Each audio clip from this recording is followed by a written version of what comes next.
disruptive innovation create a new market and then dominate the market. In theory and practice, the job of a disruptive innovation is to destroy an existing business model, product, or service, or create value in a new market. The nature of disruption is to spread to a new group and then spreads for other consumer groups. For example, in the beginning of mobile cellular revolution, mobile phones were not a direct competition to land phones. Now, mobile was very personal. It replaced pagers and public payphones at first.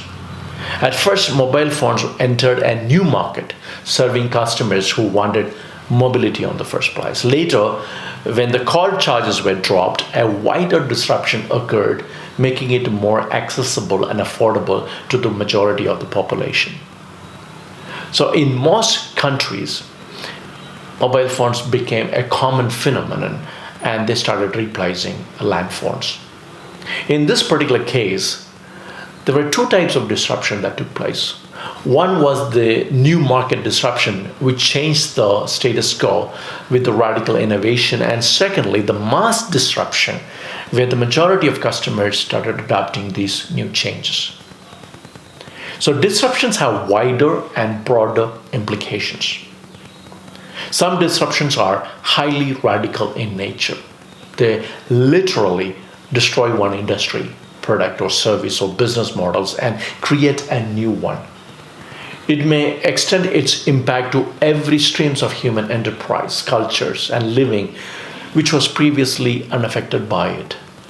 It alters social practices, norms, and often changes the very essence of how we live each day.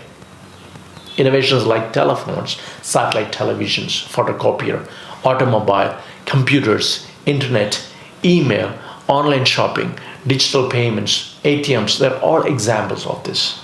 These disruptions are the quantum leaps because they mildly destroyed its predecessor and some of them even made them obsolete.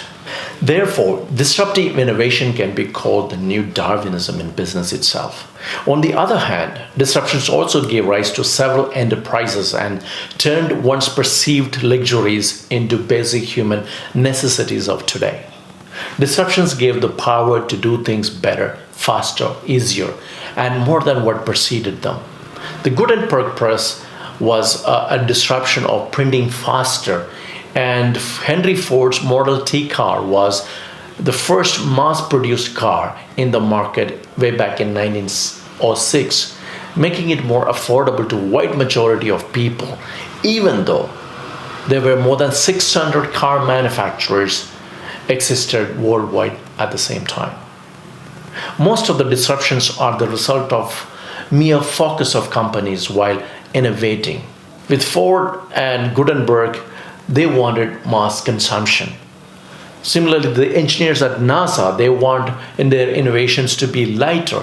Dell engineers wanted their computers to be cheaper, and Apple engineers wanted their disruptions to be simpler. Every disruptive innovation, whether it is radical or incremental in nature, it follows a simple philosophy to add value to the customers in some form or the other. Whether it is cheaper, faster, better, simpler, lighter, convenient, friendlier, hassle-free, and so on. This brings us to the fundamental principle that most disruptive innovations are driven by customer experience and not the use of a disruptive technology alone.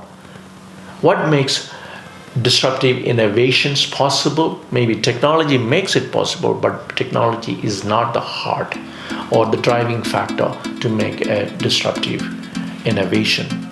Instead, it is customer experience.